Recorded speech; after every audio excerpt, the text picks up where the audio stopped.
आणि प्रवीण दरेकर बोलतात, थेट जाऊयात। मी पहिल्या दिवसापासून सांगतोय की त्यांच्यामध्ये अहंकार आलेला आहे आणि त्यांचा या आंदोलनामागचा छुपा अजेंडा काय आहे हे आता महाराष्ट्रातल्या जनतेसमोर, मराठा समाजासमोर आलेलं आहे। त्यांच्या राजकीय महत्त्वाकांक्षा, सत्ताकारण आता लपून राहिलेलं नाही। मराठा समाजाला वेठीस धरून, मराठा समाजाच्या भावनांवर स्वार होऊन महाविकास आघाडीची आणि काही जणांची त्यांनी सुपारी घेतलेली आहे हे यावरून अत्यंत स्पष्ट होतं। आणि त्यांचा आता खेळ संपायला आलाय, आटपायला लागलाय आणि म्हणून त्यांचं मानसिक संतुलन पण ढासळतंय आणि वारेमाप बेछूट वाटेल ते आता बोलायला लागलेले आहेत। खरं म्हणजे प्रसाद लाडनी टीका केल्यावर, लाड्या तो काय खाणार आहेस, मी आता त्याचा उल्लेख करत नाही, देवेंद्रजींशी लग्न कर, नंतर मला त्या ठिकाणी नतनतील नसलेला नाच्या म्हणणं, काल आणखी काहीतरी मी मागाठाण्यात बघतो, ह्याचं बघतो, त्यांना जाहीर आव्हान देतोय। त्यांनी सांगितलं ना, उपोषण झाल्यावर बघून घेतो, जरांगेचं आव्हान स्वीकारलंय, त्यांना काय बघायचं आहे ते बघून घ्या। त्याच्यामुळे आतल्या प्रकारचे बालबोध चॅलेंज मराठा समाजाच्या जीवावरच करत होतात। परंतु आता आरक्षण सोडलंच ना, बरं झालं, आम्हाला थोडा आनंद झाला की प्रकृती त्या ठिकाणी नीट राहावी, मैदानात उतरून आपल्याला लढता यावं, यासाठी चांगले आपण ठणठणीत व्हा, उपोषण वगैरे करू नका। मला माहिती मिळाली की जवळच्या लोकांनी सांगितलं आता उपोषणाकडे सगळे पाठ फिरवत आहेत, ना कोण सरकार मंत्री येणार, ना त्या ठिकाणी कोण समर्थक पहिल्यासारखे येणार। कारण अहो 5-5, 6-6 वेळा उपोषणं झाली आणि अशी मी जगात उपोषणं बघितली नाही। 7 दिवसाचं उपोषण, नंतर सांगायचं 20 तारखेला संपवतो, नंतर सांगायचं मी दौरा करतो, दौऱ्याचं नियोजन करतो, नंतर सांगायचं मी महाराष्ट्रभर फिरतो, पुन्हा येऊन आंतरवाली सराटीत बसतो। बरं, या सगळ्या स्पॅनमध्ये आंदोलनाच्या विषयासंदर्भात, मराठा समाजाच्या विषयासंदर्भात त्यांनी किती वेळ घालवला? प्रसाद लाड बोलले की त्याची कुंडली काढायला जायची, प्रवीण दरेकर बोलले की त्याची कुंडली काढायला जायचं। तुम्ही स्वतःची पण कुंडली दुसरा कोण जमवत असतो याची पण जाणीव ठेवा आणि तुमच्या कसल्याही धमक्यांना बघून जे घेतो बोलला ना त्याला भीक घालत नाही, हे अत्यंत स्पष्टपणे आणि नम्रपणे सांगतो। तुमच्यावरचा विश्वास मराठा, कारण तुमची भाषा, पहिला आपण सांगितलं कुणबी नोंदींच्या संदर्भात मोठ्या प्रमाणावर कुणबी नोंदी दिल्या, काम सुरू झालं। हैदराबादला शिंदे साहेबांनी पुढाकार घेतला, मंत्र्यांची टीम पाठवली। त्यानंतर हे दोन्ही विषय झाल्यावर सगळे सोयऱ्याचा विषय आला। सगळे सोयऱ्याच्या संदर्भात सुद्धा सरकारनं मार्ग काढण्याचा प्रयत्न केला, जे आक्षेप आलेत ते तपासण्याचं युद्धपातळीवर काम सुरू आहे। आणि मग आता हे सगळं होतंय। त्यांनी सांगितलं की व्हॅलिडिटीला 6 दिवस संपले, आता काय होणार? 6 महिने व्हॅलिडिटी पण वाढवली सरकारने। जे जे करण्यासारखं आहे ते सरकार करतंय, परंतु हा विषय धगधगत राहिला पाहिजे। विधानसभेच्या निवडणुकीपर्यंत महाविकास आघाडीला कशी मदत होईल याची त्या ठिकाणी नियोजनबद्ध काळजी घेण्याचं काम जरांगे करताना दिसतायत। आणि त्याच्यामुळे त्यांचा फोकस ना मराठा समाजाच्या प्रश्नांच्या अभ्यासावर आहे, काय राहिलेले विषय सॉल्व्ह करण्यासंदर्भात चर्चेच्या फेऱ्या जडत नाहीत, यांच्या चर्चेच्या फेऱ्या राजकीय होत आहेत। बरं, या संदर्भात आंदोलनाची सुरुवातच झाली त्यावेळेला राजेश टोपेंचा कारखाना, नंतर आलेले नेते, या सगळ्यावरना संदर्भ त्या ठिकाणी पूर्णपणे अधोरेखित होत आहेत, महाराष्ट्रातील जनतेला समजून आलेले आहेत. त्याच्यामुळे जरांगे आता तुमच्या या नौटंकीला महाराष्ट्रातला मराठा समाज भुलणार नाही. आणि डॉक्टर बाबासाहेब आंबेडकरांनी संविधानानं या देशात राज्यात प्रत्येकाला विचार स्वातंत्र्य अभिव्यक्ती स्वातंत्र्य त्या ठिकाणी दिलेलं आहे. त्याच्यामुळं माझ्यावर कुणी बोलायचंच नाही आणि बोललं तर त्याला व्यक्तिगत स्तरावर टार्गेट करायचं. आतापर्यंत आपलं चालू होतं मराठा समाजाच्या हितासाठी काहीतरी होतं आहे, परंतु मराठा समाजाच्या हितासाठी होत नाही. तुम्हाला सत्तेची आस लागलेली आहे. महाविकास आघाडीची आपण सुपारी घेतलेली आहे ते स्पष्ट होतं आहे. कारण मी अनेकदा प्रश्न केला की ओबीसीतना आरक्षण द्यावं का. आज पुन्हा प्रश्न करतोय, हे पवारसाहेबांना विचारा, यस की नो. ओबीसीतना आरक्षण मराठा समाजाला द्यावं का. उद्धव ठाकरेंना विचारा, यस की नो.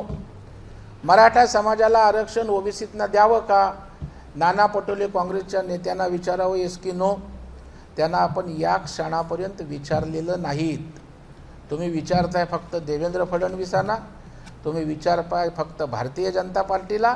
त्याच्यामुळं मराठा समाजातील सर्वसामान्य माणसांना आता आपला फोकस मराठा समाजाचे प्रश्न नसून राजकारण झालेलं आहे पूर्ण लक्षात आलं आहे. आणि तुम्ही आता फिरताना ते लक्षात येईल असं या ठिकाणी मला नम्रपणे सांगावंसं वाटतंय. तुम्ही हे सगळं जे काही मराठा समाजाच्या भावनांचा खेळ चालवला होता, हे तुमच्या राजकीय दुकानदारीसाठी हे पुन्हा त्या ठिकाणी स्पष्ट झालेलं आहे आणि होत आहे.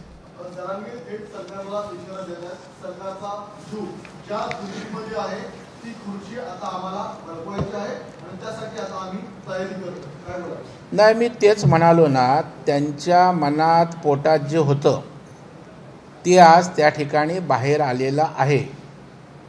त्यांना सत्तेची आस लागलेली आहे. फक्त बोलायचं काय, मला काय सत्तेचं पडलेलं नाही. अरे मग कोणाला निवडून आणणार आणि कोणाला पाडणार हा विषय कशाचा आहे बरं. कोणाला निवडून कोणाला पाडणार यावर ना कोणाच्या बाजूनं सुपारी घेतल्याचं चित्र झालं हेही बघताय. आणि त्याच्यामुळे मला वाटतं आणि मराठा समाजाने पाठबळ दिलं याचा अर्थ तुम्हाला कुणालाही काहीही बोलायला त्या ठिकाणी अधिकार दिलेले नाही आहेत. आणि त्याच्यामुळे खुर्ची खेचायची आहे ना, या तुम्ही निवडणुका लढा, पक्ष काढा किंवा महाविकास आघाडीला संलग्न घटक पक्ष व्हा, निवडणुका लढवा, राज्याचे मुख्यमंत्री व्हा. आणि या मुख्यमंत्र्यांना शक्य नाही ते तुम्ही अभ्यास खूप तुमचा असेल तुम्ही करा. परंतु नाही, मला ते नको, मला राजकारणात इंटरेस्ट नाही. आणि दुसरीकडे म्हणायचं ह्याला पाडणार त्याला पाडणार, ह्याला सत्तेवरनं खाली खुर्ची खेचणार. मला वाटतं हे मराठा समाजालाही आता उबग आणि त्या ठिकाणी किळस आलेलं आहे की आंदोलनाच्या मागचं सत्य आता लोकांच्या समोर यायला लागलं आहे. आणि म्हणून मला अनेक मराठा समाजाचे त्या ठिकाणी लोक भेटतात, फोन करतात. त्यांनाही त्या ठिकाणी दुःख होतं आहे की मराठा समाजांचा भावनांचा त्या ठिकाणी वापर करून जरांगे आपली राजनीती करतायत. हे आता लोक बोलायला त्या ठिकाणी लागलेली आहेत.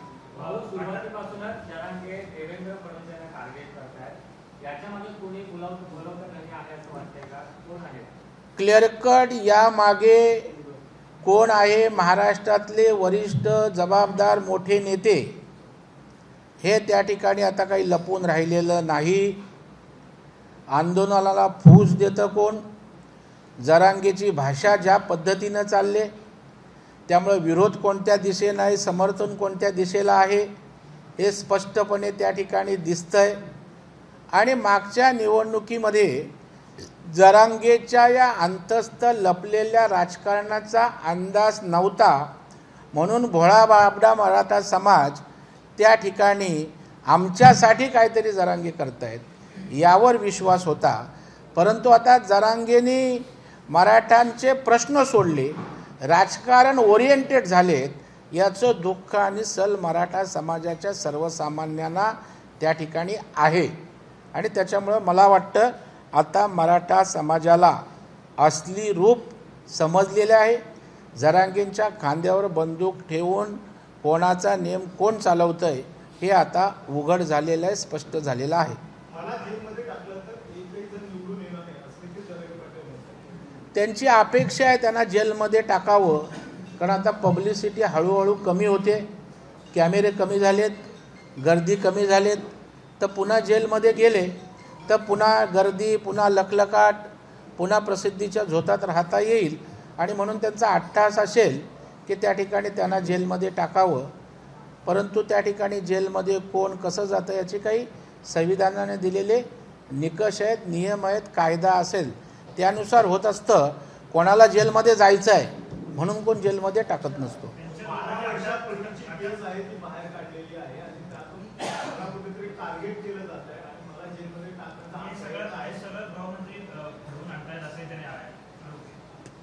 ज्याला कावीळ झालेली आहे त्याला जग पिवळं दिसतं. आपण बघाल की आता कोर्टावर तरी विश्वास पाहिजे ना. आता देवेंद्र फडणवीस साहेब हे कोर्टाला डायरेक्शन देऊ शकतात का? म्हणजे त्या ठिकाणी आता कोर्टाने समन्स पाठवलं आहे. मग आपल्या या देशात निदान कोर्ट निष्पक्षपातीपणे काम करतं यावर तर विश्वास ठेवा. परंतु आता तुम्हाला अहंकाराची एवढी डोक्यात हवा गेली, तुम्ही पोलीस मानायला तयार नाही, तुम्ही सरकार मानायला तयार नाही, आणि तुम्ही आता त्या ठिकाणी कोर्ट पण मानायला तयार नाही. मला वाटतं अबोव ऑल असं त्यांना झाल्याचा आज आविर्भाव आहे. परंतु त्यांना माहीत नाही की आज मराठा समाजामध्ये, महाराष्ट्रामध्ये तुमचं खरं रूप आज त्या ठिकाणी उघडं पडलेलं आहे.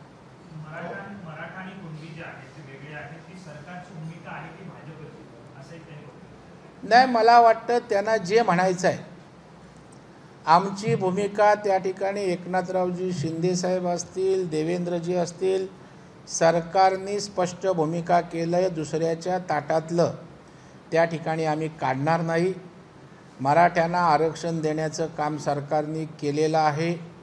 आता ज्या भरती झाल्या त्या सगळ्या भरत्यांमध्ये मराठा समाजाची मुलं 10% आरक्षणाप्रमाणे समाविष्ट झालेली आहेत.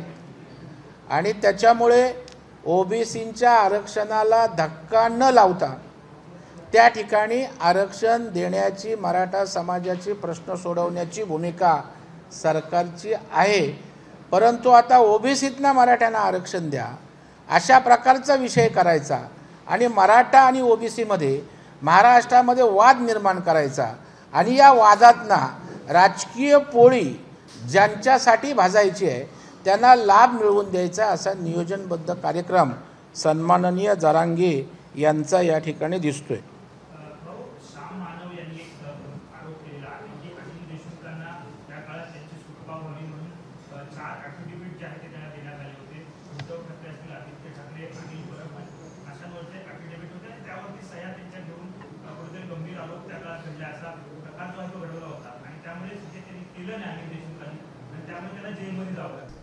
मला वाटतं श्याम मानव हे अंधश्रद्धा निर्मूलन करणारे एक मोठे नेते, कार्यकर्ते, सामाजिक कार्यकर्ते आहेत आणि त्याच्यामुळे अंधश्रद्धेला ते मानत नाहीत.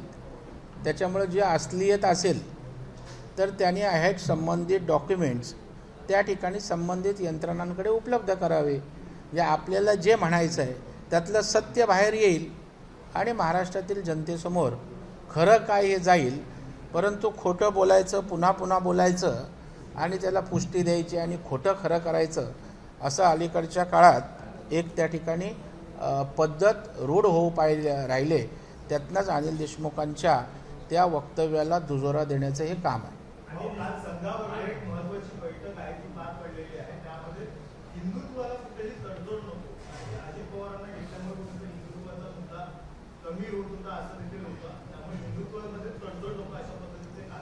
मला त्या बैठकीचा अंतर्गत तपशील माहीत नाही. आपल्याला तो कदाचित माहीत असेल.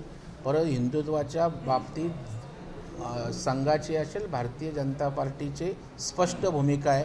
आमचं हिंदुत्व हे राष्ट्रीयत्व आहे आणि हिंदुत्वाशी आम्ही कधीच तडजोड करत नाही. त्यामुळे बैठकीत काय झालं मला माहीत नाही.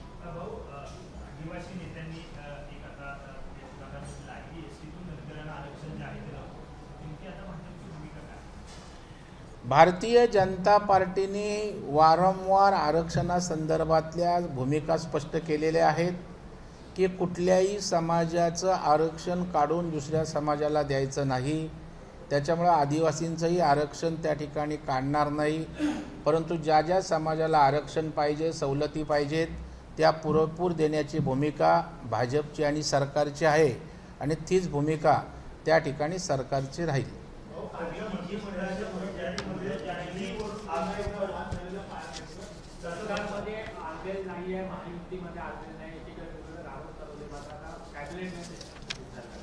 नाही, मला वाटतं आमच्यात सगळं आलबेल आहे. तुमच्याकडे बातम्या येतात ती जरा काही नुसते मतभेद झाले, चर्चा झाली की त्याला स्वरूप वादविवाद आलबेल नाही असं होतं. परंतु भारतीय जनता पार्टी, शिवसेना आणि राष्ट्रवादी एकत्र आहोत. महायुती म्हणून एकत्र समन्वयानं ताकदीनं आम्ही लढणार आहोत. त्याच्यामुळे विषयावर मतभेद मनभेद होऊ शकतात, परंतु सगळं आमचं आलबेल आहे. आम्ही एकत्रित ताकदीनं लढणार आहोत.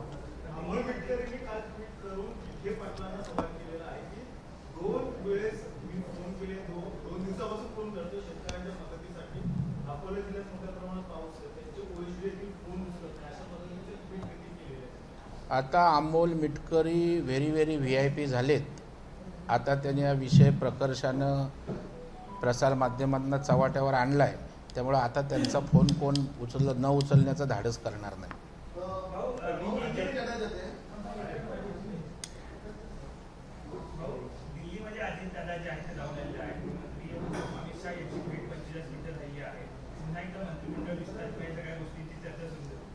तुम्ही आउट ऑफ बॉक्स प्रश्न विचारता. अजितदादा गेलेत तर ते आमच्या महायुतीच्या घटक पक्षाचे प्रमुख आहेत. अमित शहा आमचे पक्षाचे ज्येष्ठ नेते आहेत. त्यांच्याशी विचार विनिमय करायला, राज्य सरकारला मदत करायला, युती म्हणून चर्चा विनिमय करायला त्यांनी जाणं त्यात काय गैर आहे. आता तुम्ही बोलतात आतमध्ये काय ठरलं. आता हे अजितदादा आणि अमितभाई सांगू शकतील आतमध्ये काय ठरलं. एवढी यंत्रणा अजून माझ्याकडे सांगण्याची नाही आहे. त्याच्यामुळे अजितदादा भेटू शकतात. ते घटक पक्षाचे नेते आहेत आणि आमच्यात सुसंवाद राहावा ही अमितभाईंची भूमिका आहे आणि त्या अनुषंगाने घटक पक्षाचे सगळे नेते भेटत असतात. त्या ठिकाणी मार्गदर्शन होत असतं आणि ते घेऊन त्या दिशेनं आम्ही सारे लोक काम करत असतो.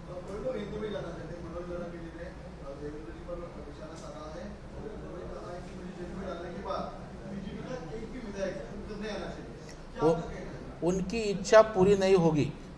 उनको अगर जेल में जाना ही है, उनकी तीव्र इच्छा भी होगी तो वो नहीं डाली, इसका प्रयास हम करेंगे. क्योंकि अभी कैमरे चैनल अभी कम होने लगे हैं, इसलिए उपोषण उन्होंने ख़त्म किया है. गर्दी भी कम हो रही है. वापस अभी यात्रा निकालने का वो वापस एक मुहिम चलाएंगे. लेकिन मराठा समाज के मन में यह राजनीतिक हो गया. ये सत्ता का इनको अभी ज़्यादा सत्ता की पड़ी है. मराठा प्रश्न, मराठा विषय में 15 दिन में उन्होंने एक भी बात नहीं की है. उसके ऊपर ना चर्चा, उसके ऊपर ना डेलीगेशन, ना इंटरवेंशन. खाली किसको गिराना है, किसको जिताना है, कौन क्या करेगा, सत्ता खींचेंगे, कुर्सी खींचेंगे, ये इसके बीच में ही वो घूम रहे हैं. तो मराठा समाज की भावनाओं का खेल इन्होंने किया, ये अभी स्पष्ट हुआ है. मराठा समाज भोला है, वो ये समाज के लिए कर रहा है, ऐसा उनका जो समझ था वो अभी टूट गया है.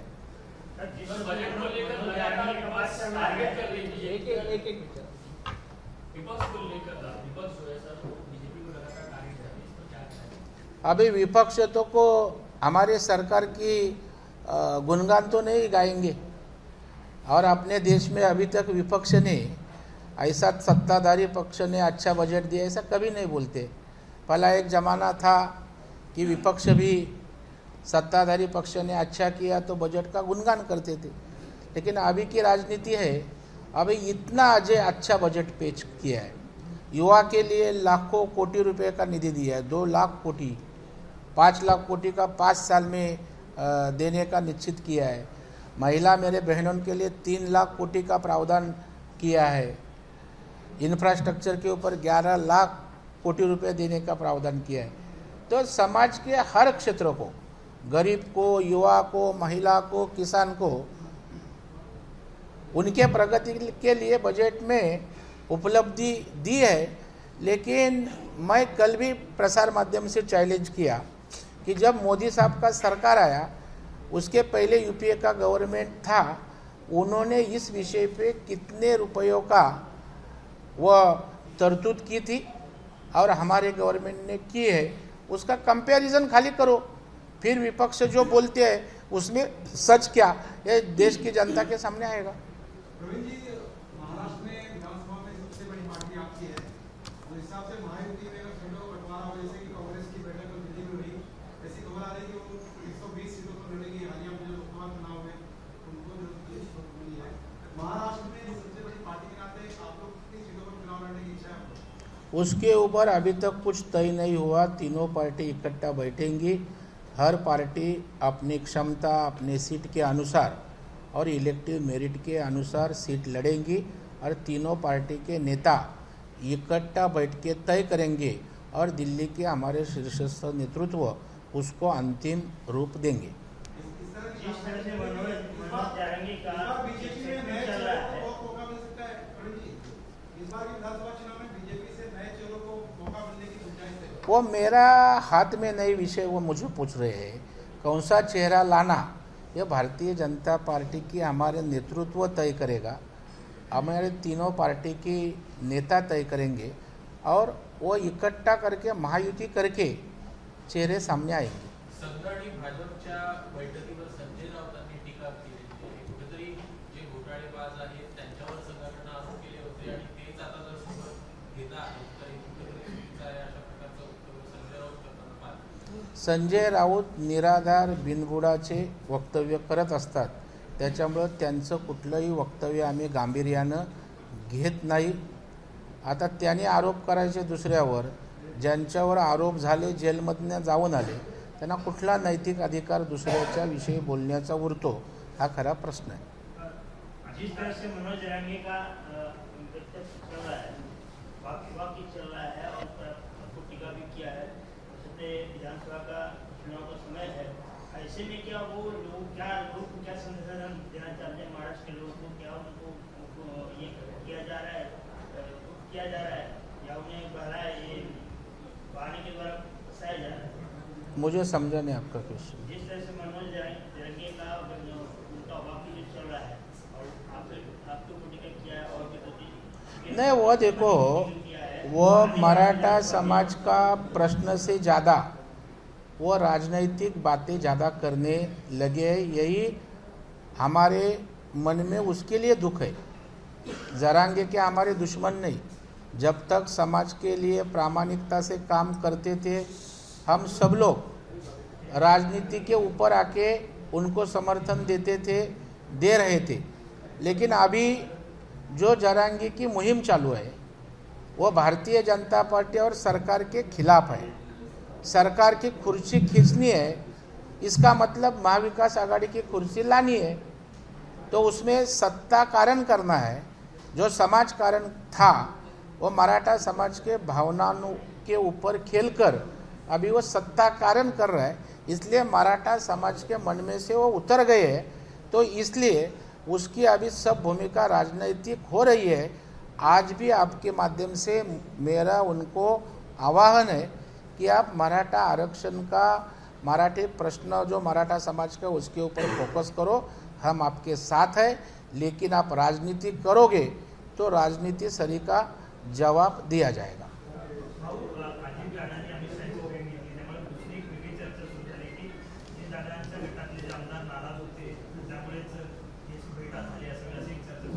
नाही, मला आता चर्चा काय आहे, ॲक्च्युली काय झालं याचं माहीत नाही, त्याच्यामुळे मी काही अंदाजपंच भाष्य करू इच्छित नाही।